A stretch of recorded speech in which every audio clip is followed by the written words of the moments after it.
Pengertian ikan dan hasil laut. Ikan adalah makhluk vertebrata pokilotermik atau yang berdarah dingin yang hidup di air dan bernapas dengan insang, dengan jumlah spesies lebih dari 27.000 di seluruh dunia. Ikan dapat ditemukan di hampir seluruh genangan air yang berukuran besar, baik itu air tawar seperti sungai, danau, waduk, dan lain-lain. Selanjutnya, ikan juga dapat hidup di air payau maupun air asin seperti laut pada kedalaman yang bervariasi, mulai dari dekat permukaan hingga beberapa ribu kilometer di bawah permukaan. Selanjutnya, ada manfaat ikan dan hasil laut. Manfaat ikan dan hasil laut yang pertama yaitu ikan mengandung protein hewani yang baik untuk kesehatan tubuh. Yang kedua, ikan dapat mengurangi risiko terkena penyakit jantung. Yang ketiga, kandungan zat riboflavin dalam ikan dipercaya dapat mencegah dan menghalau berbagai jenis kanker dan peradangan lainnya. Yang keempat, ikan dapat membantu melancarkan peredaran darah. Yang kelima, kandungan gizi yang tinggi pada ikan juga dapat membantu mencegah penyakit stroke. Yang keenam, ikan juga dapat menjadi sumber energi bagi tubuh, menjaga berat badan agar tetap normal, dan meningkatkan massa dan kekuatan otot. Macam-macam ikan berdasarkan bentuk tubuhnya. Yang pertama, ada ikan bertubuh flatfish atau ikan yang berbentuk tubuh pipi.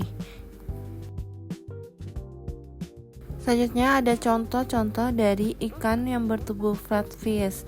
Yang pertama itu ada ikan bawal putih, ikan pari, ikan bawal hitam, dan ikan sebelah.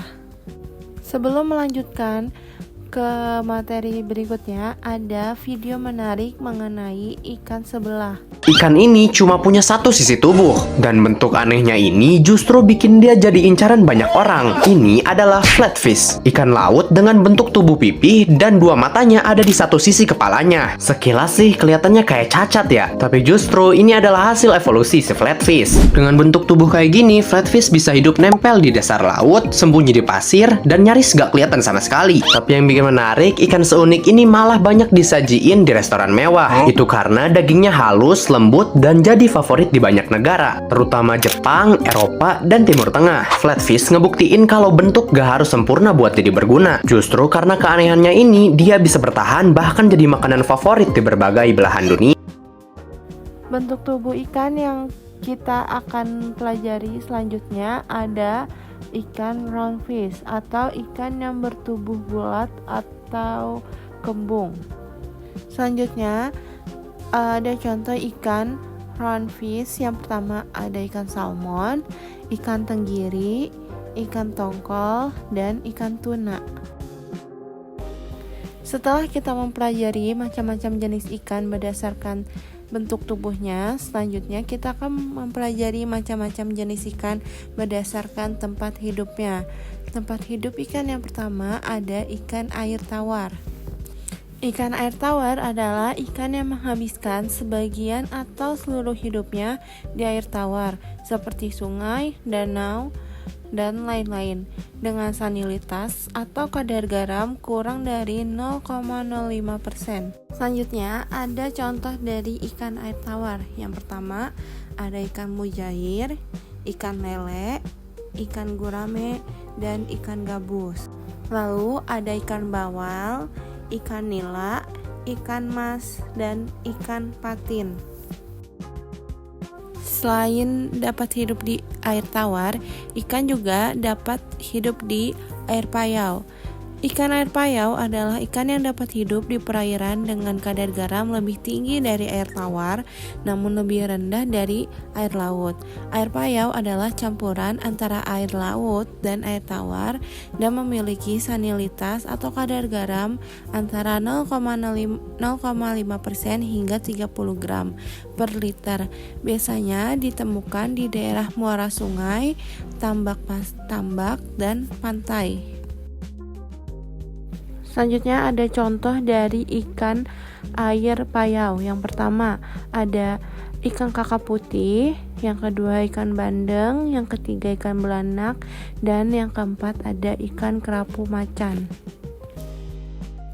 Selanjutnya kita akan mempelajari tentang ikan air laut. Ikan air laut adalah jenis ikan yang hidup di perairan laut yang memiliki kadar garam yang lebih tinggi, dan habitatnya biasanya berada di laut lepas atau di sekitar terumbu karang. Selanjutnya ada beberapa contoh ikan air laut. Yang pertama ada ikan salmon, yang kedua ada ikan sarden, yang ketiga ada ikan tongkol, yang keempat ada ikan tuna, dan selanjutnya ada ikan tenggiri, ikan kakap merah, ikan cakalang, dan ikan makarel. Sebelum lanjut ke pembahasan berikutnya, ada video menarik mengenai ikan salmon dan ikan tuna. Setiap tahun ikan salmon akan bermigrasi dari Samudera Pasifik atau Atlantik ke sungai tempat mereka dilahirkan. Jika dihitung, perjalanan yang dilakukan oleh ikan salmon bisa mencapai 1000 km lebih. Saking jauhnya, banyak ilmuwan yang mengatakan bahwa migrasi yang dilakukan oleh ikan salmon adalah migrasi terberat di dunia satwa. Ada banyak rintangan yang dihadapi selama perjalanan. Berbagai predator seperti beruang dan burung pemakan ikan serta arus air yang deras. Selama perjalanan, salmon akan berpuasa dan tidak mengonsumsi makanan apapun. Oleh karena itu, sebagian besar salmon yang telah sampai sungai dan menetaskan telurnya akan mati karena kelelahan. Bagaimana cara ikan salmon kembali ke tempat kelahirannya? Menurut beberapa ilmuwan, ikan salmon melakukan perjalanan jauhnya dengan bantuan medan magnet bumi serta mengenal bau air sungai tempat mereka dilahirkan dan mempunyai ingatan dari medan magnet saat memasuki perairan laut. Kamu pernah penasaran nggak, Phil? Kenapa daging tuna di antara ikan-ikan lainnya warnanya merah? Kenapa daging tuna merah? Iya. Karena dia paling mengandung banyak darah dari semua ikan. Bukan. Jadi yang kalau warna merah di daging itu bukan artinya ini darah, tapi dia tuh ada namanya myoglobin. Myoglobin. Jadi ini sebenarnya kalau tuna dimasak, kenapa dia jadi warnanya putih? Soalnya myoglobinnya lama-lama berubah jadi myoglobin. Dia Jadi butuh ntar oksigen juga ikan. ikan butuh oksigen. Dia nafasnya pakai insan. Insan. Tuna ada. Insan. Kan dia nyerap oksigennya dari air tapi. Nggak ngerti dia, aku makan aja deh kok. Enggak, tapi kenapa kalau biasa tuh sapi kan warnanya merah itu karena dia harus berdiri lama, Phil. Nopang badannya Berat, jadi capek. Jadi itu dulu lebih banyak butuh oksigen di setiap dagingnya. Tuna tuh kan di antara ikan-ikan lain kan ada ikan kecil, ikan gede. Tuna itu ikan besar kan? Tuna ikan gede. Terus? Kalau ikan kecil kan dia keuntungannya dia bisa ngambang, bisa ngapung di air kan. Oh iya. Kan kalau tuna kan dia lebih berat tuh, kayak lebih nopang badannya. Iya. Terus kan dia juga predator kan. Jadi dia harus Makan. mangsa ikan lain, dia harus kejar cepet. Oh. Dia harus Menarik harus banget. energinya lebih banyak kan. Heeh. Jadi dia dagingnya juga butuh lebih banyak tenaga. Jadi itu kenapa warnanya bisa merah. Setelah kita mempelajari ikan, selanjutnya kita akan mempelajari hasil laut atau seafood. Hasil laut atau seafood dibagi menjadi dua, ada krustasea dan moluska. Krustasea adalah kelompok hewan air yang termasuk dalam film Arthropoda dan memiliki ciri utama berupa tubuh berruas-ruas, kaki bersendi, serta kulit atau cangkang luar yang keras. Selanjutnya ada moluska. Moluska adalah kelompok hewan lunak yang termasuk dalam filum Molluska. Hewan ini umumnya memiliki tubuh lunak yang dilindungi oleh cangkang, meskipun ada juga yang tidak memiliki cangkang. Moluska banyak ditemukan di laut, air tawar, dan lingkungan lembab. Berikut contoh dari hewan moluska dan krustasea. Yang pertama ada udang dan cumi, merupakan kelompok krustasea. Selanjutnya ada kepiting dan kerang, dia termasuk dalam kelompok moluska. Setelah kita mempelajari macam-macam ikan berdasarkan tempat hidupnya maupun bentuk tubuhnya, selanjutnya kita akan mempelajari penanganan dan penyimpanannya. Ciri-ciri ikan segar: rupa, warna, bau, dan spesifikasi ikan secara keseluruhan masih cerah dan segar. Yang kedua, mata jernih dan menonjol keluar. Yang ketiga, sisik tidak mudah lepas. Yang keempat, insang berwarna merah. Dan yang terakhir, daging kenyal dan elastis saat dipegang. Selanjutnya ada langkah-langkah penanganan ikan segar. Yang pertama, ikan harus dibersihkan dari insang dan sisik, lalu dicuci dengan air bersih yang mengalir untuk menghilangkan kotoran dan darah yang masih melekat pada permukaan ikan. Yang ketiga, ikan langsung diolah sesuai dengan selera. Untuk ikan yang tidak langsung dikonsumsi, sebaiknya dipotong-potong sesuai dengan keinginan dan proses selanjutnya. Yang keempat, ikan disimpan di dalam suhu rendah agar ikan tetap segar.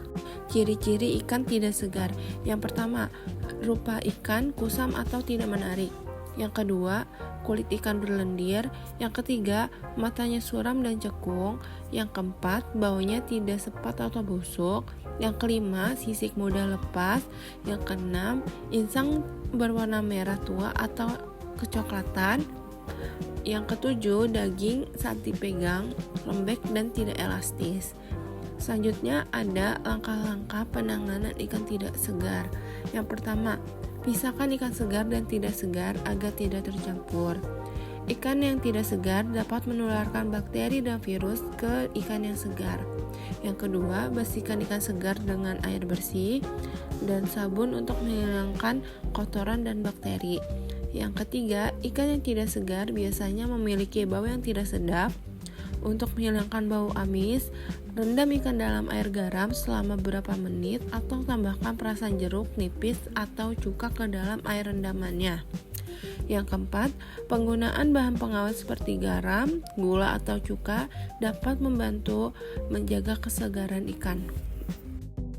Berikut ada contoh gambar ikan yang tidak segar dan segar.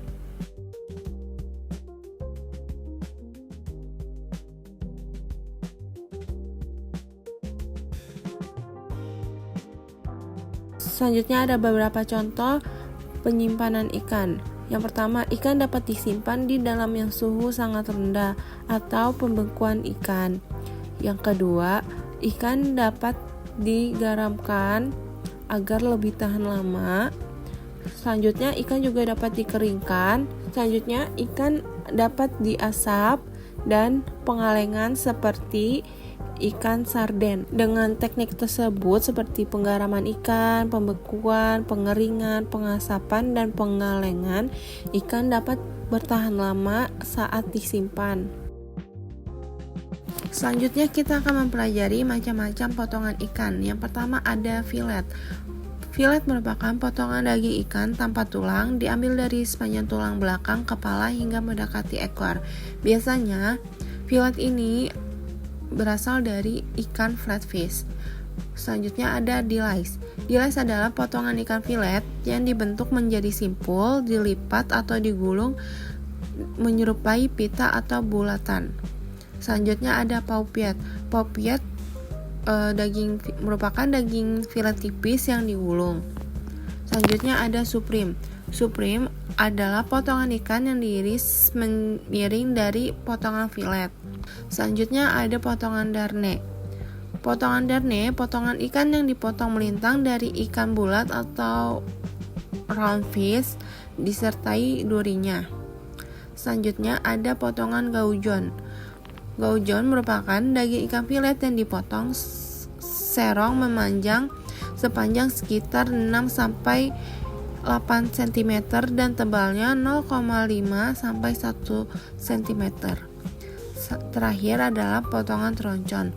Potongan teroncon adalah potongan ikan yang dipotong bulat utuh, termasuk durinya, sama seperti potongan darne. Namun, potongan teroncon merupakan menggunakan ikan flatfish. Berikut akan ditampilkan tutorial macam-macam potongan ikan yang sudah disebutkan tadi. Alat dan bahan yang diperlukan adalah talenan yang dilapisi dengan serbet kerja agar talenannya tetap pada tempatnya, 2 buah pisau, ikan, Di sini saya menggunakan 2 ekor ikan jenis flatfish dan 1 ekor ikan jenis roundfish. Dan terakhir adalah baki. Potongan yang pertama adalah potongan darn. Potongan darn adalah jenis potongan di mana ikan dipotong dengan ketebalan sekitar 1 sampai 1,5 cm beserta dengan tulang ikannya. Ikan yang biasa digunakan dalam potongan ini adalah roundfish.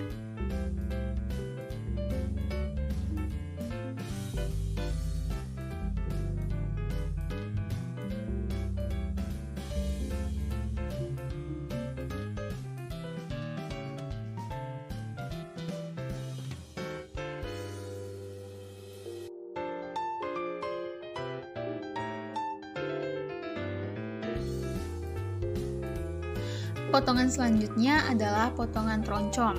Potongan troncom adalah potongan ikan yang dipotong dari ikan yang berbentuk pipih atau flatfish, di mana potongan ini berbentuk bulat utuh. Potongan ikan ini langsung dipotong bulat utuh disertai durinya juga.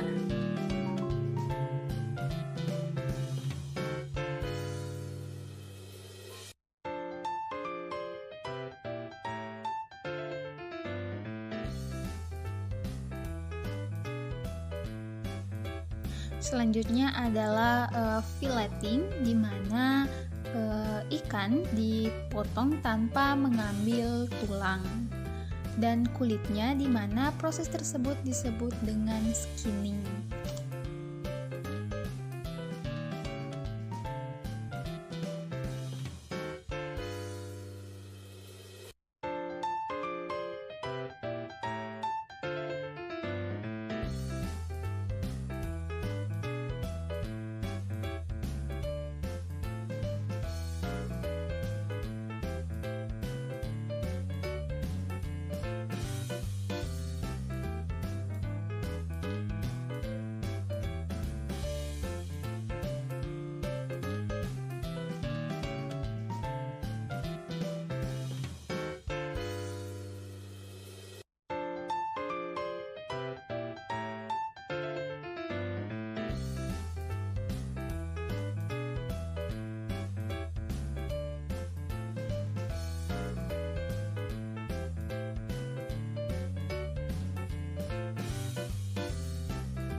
Selanjutnya ada potongan delis, di mana potongan ikan dari hasil file yang dilipat 2 dan biasanya diberi isian pada bagian tengah.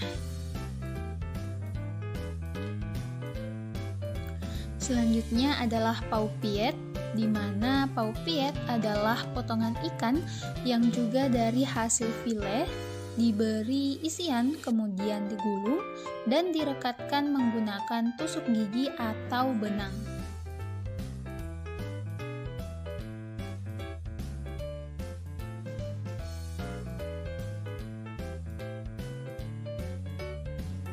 Selanjutnya ada supreme, di mana supreme adalah potongan ikan yang diiris miring dari hasil potongan file.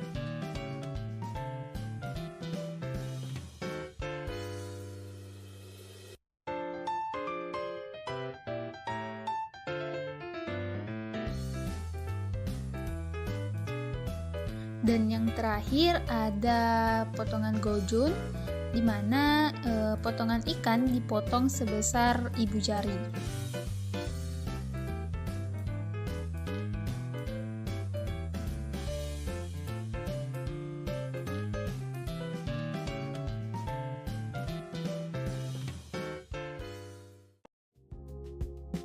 Selanjutnya ada tugas individu yang harus kalian kerjakan. Buatlah glosarium ikan berdasarkan tempat hidupnya yang seperti sudah dijelaskan tadi, dan macam-macam potongan ikan. Kerjakan di buku tulis, sertakan nama ikan atau nama potongannya dan gambarnya. Pembelajaran hari ini mengenai ikan sudah selesai. Sekian dan terima kasih.